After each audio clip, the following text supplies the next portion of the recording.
and welcome to Putin Football First. I'm Tony Vidray. This is Jonathan Pointer. I'm almost Jonathan Pointer. We have too much caffeine in our bloodstream to function properly, but welcome to another action-packed episode as we review the action again from an intriguing and a wonderful night of football. Yes, Tony, I think the Hope Diamond curse has been cured overnight. I think there'll be another Kennedy in the White House within days. And, of course, England broke the curse of the penalty shootout. And what a night it was. And Miss Universe will have found world peace as well. I don't think so. But could we get her on the show? Yeah, well. I'll make a call. Okay. So, here we are. You're wearing red, Tony. For the English, the successful English side. In well honour done. of the English side. I, of course, am wearing yellow in honour of the Danish side. You can see I was very Swedish well prepared. side. Swedish side. Oh, God. You are tired. I'm not tired. This is Tony and Jonathan, who've had no sleep for about 3 days. The Swedish side was indeed playing in yellow, but I am wearing the goalkeeper outfit, of course, in honour of Pickford, the goalkeeper extraordinaire that put England through to the quarterfinals by defeating Colombia. Also in yellow. Also in yellow. Yep. With the penalty shootout. Yeah, what a save. What a night. We're going to try and get our shit together in a minute and come back to you. But can I just say, James at a River Roast Coffee, we need some more, mate. We're running out. All right, now that our brains have kicked into gear, let's have a look at the action from overnight, starting with Sweden against Switzerland. Now, I said yesterday that this matchup was probably the weakest out of all of the round of 16. It ended up being that way, very, very defensive, a little bit dour at times. And in the end, again, it was a war of attrition. A lot of chances and, some that really should have been taken. And in the end, there was a large slice of luck that went Sweden's way. There was, but what's interesting about this one, Tony, is we saw a matchup of two incredibly strong defensive teams. These are teams that are known for their defence and not known for any attack. Both teams had shots. Most of them missed, but both teams showed incredible defence. It was, if you're an aficionado of football, it was worth watching for the defence alone. If you're a normal person like the rest of us, probably give this one a miss. It was very hard to watch. It was hard going. Not a lot of excitement, but some solid defence. What I found myself thinking about when the Swiss player missed over the bar, and then in the second half the Swedish player had an open goal with a volley, and I don't know who they were. But there were two really clear-cut chances. In that moment, I thought to myself, well, what a World Cup that we've had where we have been so spoilt for quality of football, quality of goals, that all of a sudden those missed chances become, why didn't they score those chances? Every other goal, every other... Yes, mere mortals would have missed them anyway. Exactly, that's it. On a club level, they would have missed it. But all of a sudden, we're very judgmental on those two chances that have been missed, only because everything else has been of such a high quality in this World Cup. So both teams played really well. And look, there's that theory that you play as well as the team you're playing. We've seen it over and over. The minnows lift themselves when they're playing the top flight teams, and we get these great games. Well, Belgium did it against Japan. They just did enough to get over. That's right. So I think Sweden and Switzerland matched each other last night for dour defence and reasonably ordinary attack. Yeah. But in the end, Sweden got the luck. They probably earned it in games leading up to this one. I think so. I mean, look, everyone's due a bad game. Like England got their bad game out of the road early against Belgium. Mexico got their bad game out of the road. You can't call the Belgium-England game a bad game. They lost 1-0. They got that out of the road is what I'm saying. Eight second-string players. They didn't want to win that. That was a really good game as far as they're concerned. It was a good result for them. But you know what I mean. Everyone's due a poor performance. This one was probably Sweden's dip. And so they continue on. Yeah, it will be interesting. Sweden will come up against England now in the first of the quarterfinals. I'm going very carefully because I can hardly speak. That'll be interesting too. You have to say that Sweden's defence will be stronger than Colombia's was last night. Yeah, look, I think so. And again, this will be two teams they'll go at each other. There's no point in getting to a quarter-final and again, die wondering what would have happened. A semi-final spot misses, and once you get to the semi-finals, you know that you're going to play another two games. You win this. Whoever wins the quarter-finals ends up playing 7 matches in a World Cup tournament. So, that first, second, third, fourth, dichotomy as to whether that third or fourth place game is worthwhile doing. I think it's a real feature of the game. So these two teams will go at each other, and after the England match last night, which we'll talk about in a moment, I think it's going to be a real mouth-watering tie. It will. We'll get to England in a moment. What does that say? It's Fox. Oh, okay, sake. Do you want to read it out? No, Okay. no, not at all. No, it was just. I've never known how hard it is to drink coffee with goalkeeping gloves. You can't do much with goalkeeping gloves on. Explains why I was such a good goalkeeper when I was a kid. All right, so this is the point where we would review the England-Colombia game. We're going to reserve this one for Adrian the Pom. It's one he's not here, funnily enough, right now. Yeah. He will be in later, and coming up right now is Adrian the Pom's match review, as painful as this is going to be, of last night's game. No, nothing worse than a gloating Pom. No, nothing.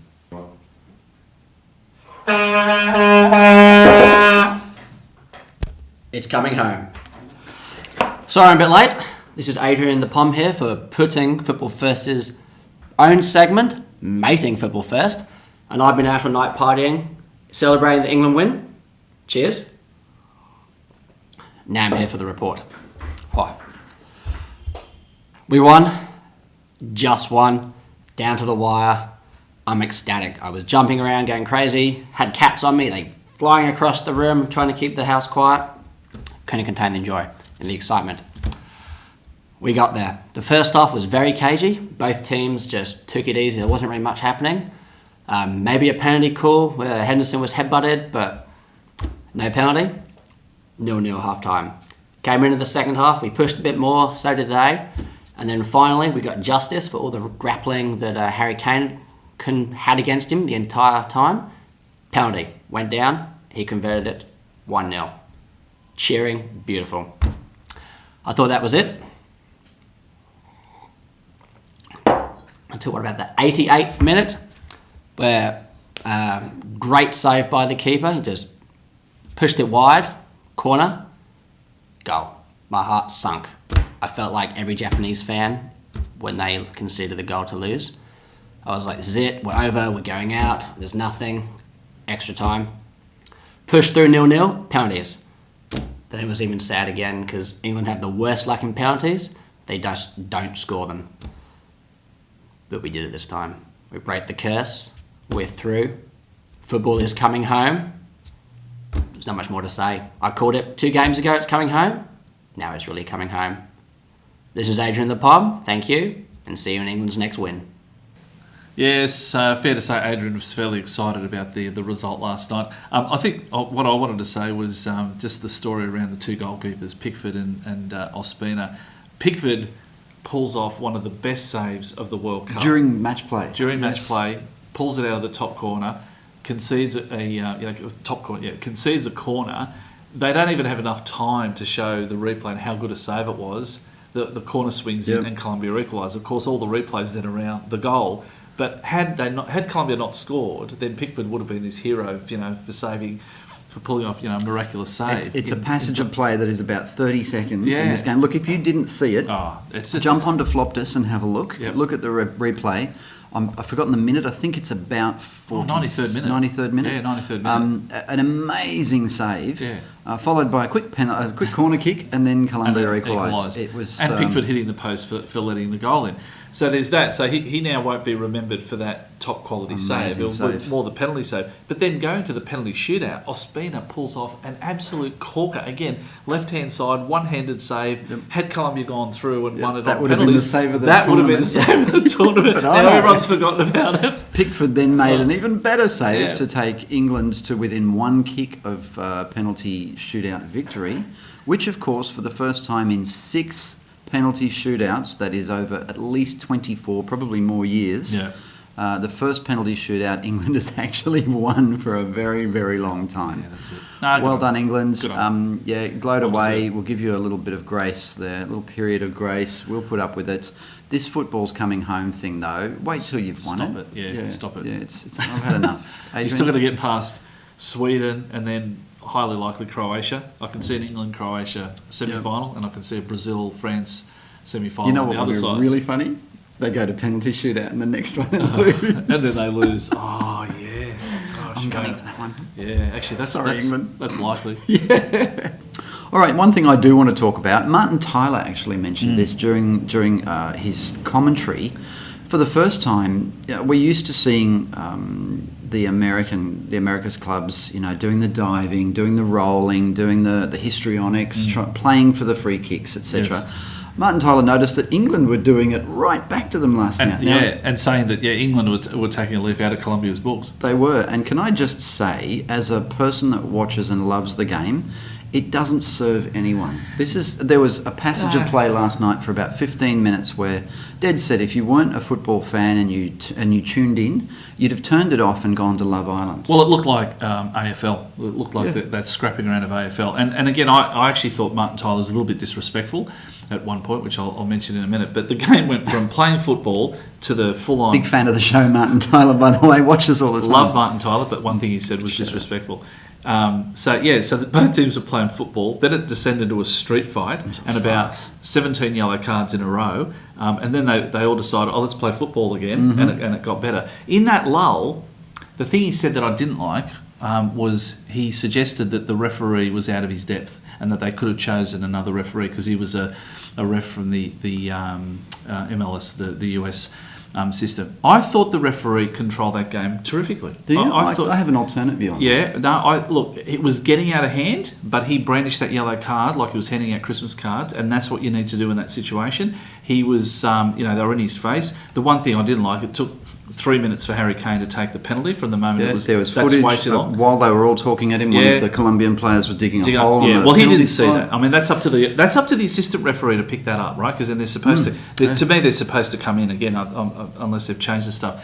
But I thought the referee did an outstanding job in the circumstances, and he controlled the game. It descended and it came back. Had it kept going down and there were red cards, then he could have been accused of losing control of the match or whatever. But he got it back on track, and then all of a sudden the teams realised they're all on yellow cards, and we better start playing football again.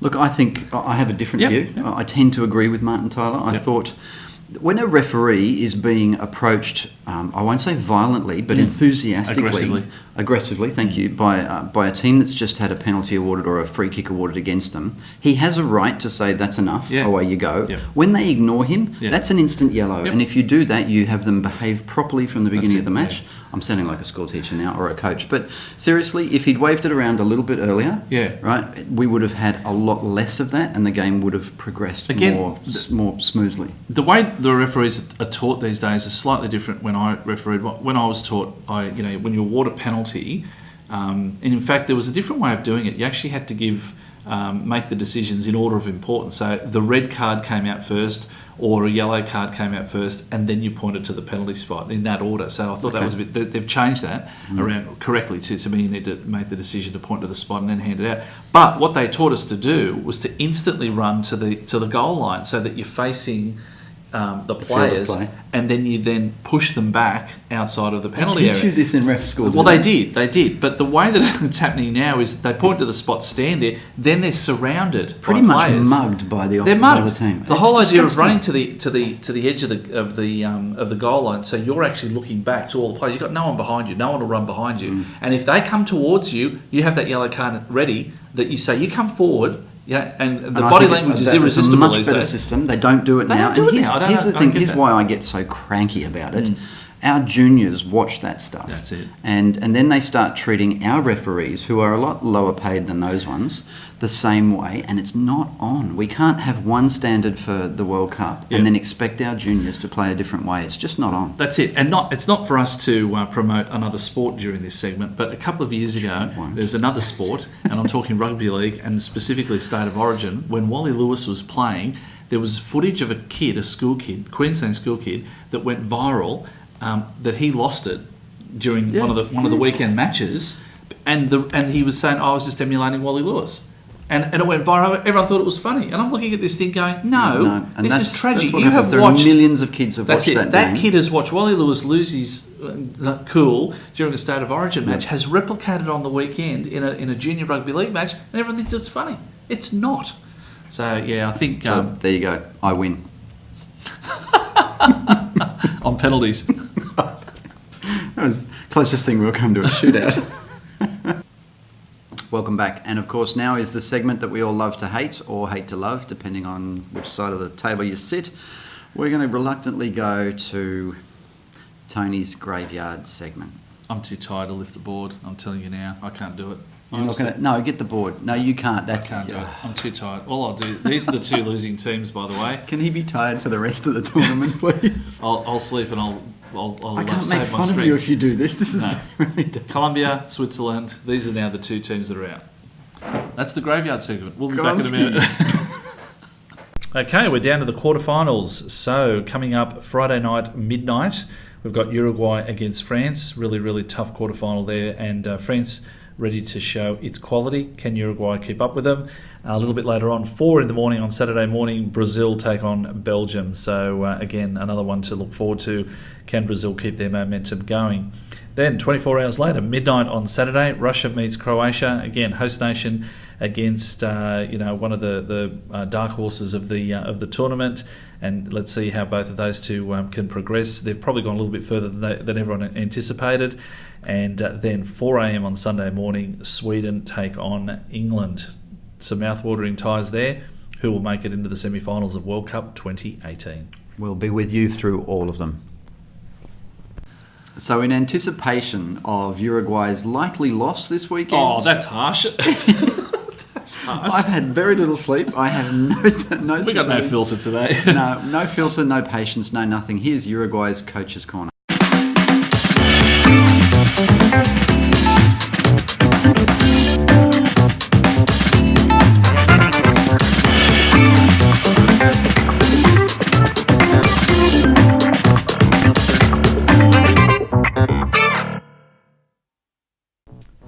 No one man has had more of a positive influence on Uruguayan and possibly world football than Oscar Tabarez, El Maestro.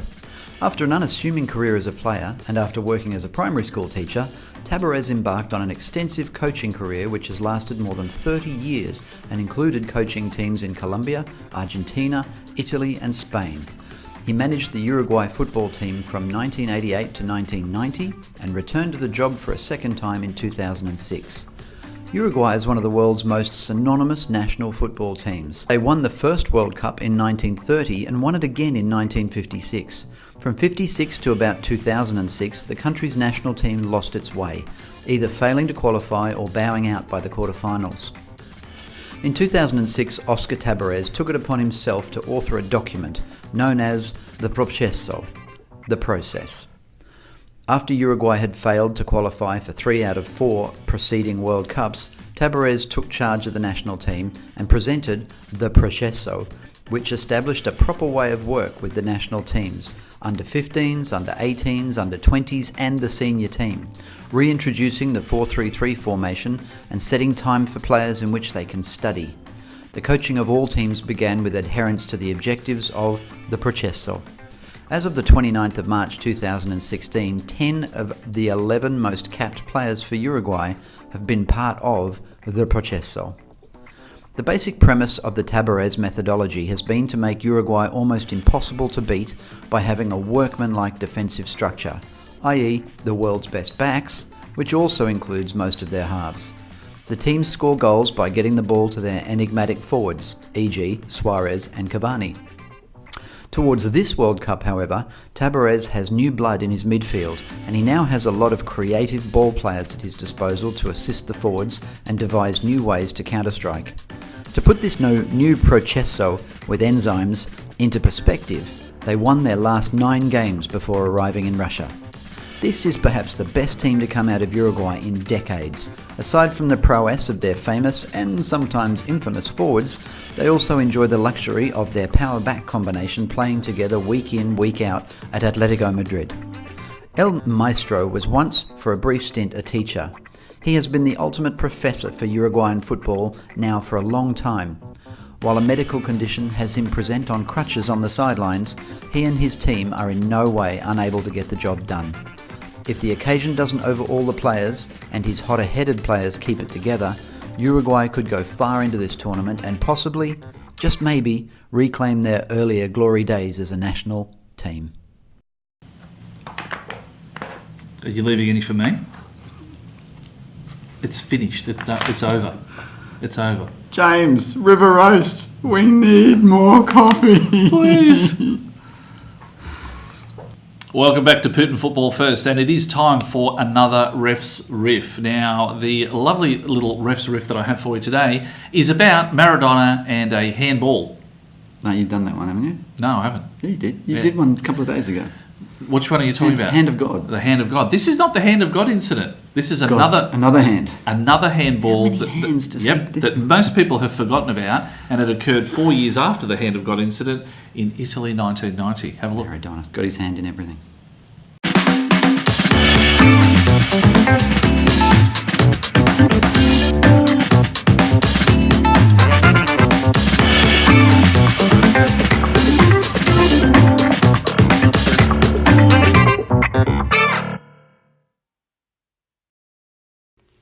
Just 4 years after the infamous Hand of God incident in Mexico 86, Diego Armando Maradona was at it again in Italy 1990. Yes, incredibly, he handled the ball again and got away with it.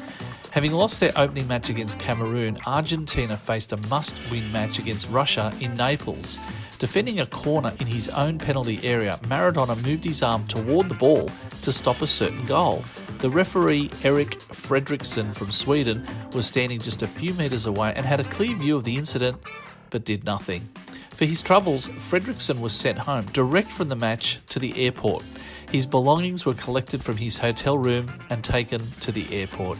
Quite incredible. So a quick ticket home for that referee. Straight from the match. And the question has to be asked: how many goals did Maradona score with his hands? Yeah, well, we've lost all the footage. I was actually at that match.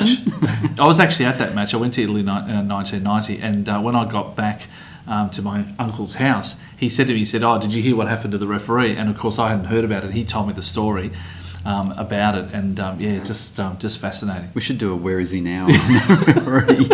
Sitting on a Swedish Centrelink, rocking backwards and forwards. Look, while we're on it, you were at the 1990 World Cup, and was. we have another local. A mate of yours was at the 2014 World Cup. Yes, and we're going to show the interview we did with him shortly. We interviewed Chris Carmagnolis, a good friend of mine, and stalwart of the Hamilton. Yeah, played football for Hamilton Olympic, the Greek club, but also was there over in Brazil. When he's not supporting Greece, if they're not in the World Cup or the Euros, he is supporting Brazil. And he was over there, and he's got some terrific insights as to what happened watching some of the games on Copacabana Beach. That's right. So we're going to play that interview sometime. We're going to put it up on Facebook later today.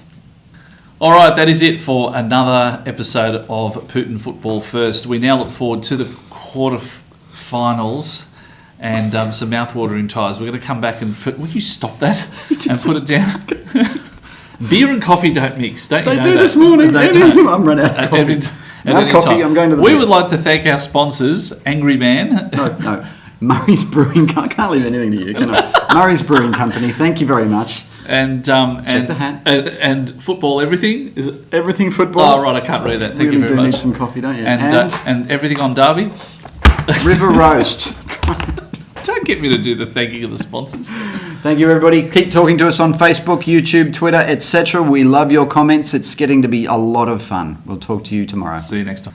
Oh, don't get me to do the sponsorship. I'm just no good. Can I just say one thing? You're really good at getting all these guys to sponsor us, but I don't feel comfortable with it at all. Are you kidding me? They want to be here.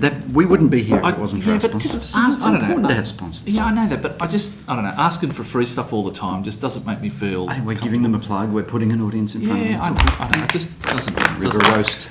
River Roast. It doesn't make me feel comfortable. No, it's important. I'm talking to the Jets, you know. Oh, really? Yeah. What about? Free tickets. Oh, can I have a couple? On the halfway line? Oh, give it up, Tony. Does it come with a drinks package at all? Tasty drink. Murray's Brewing Company. Thank you.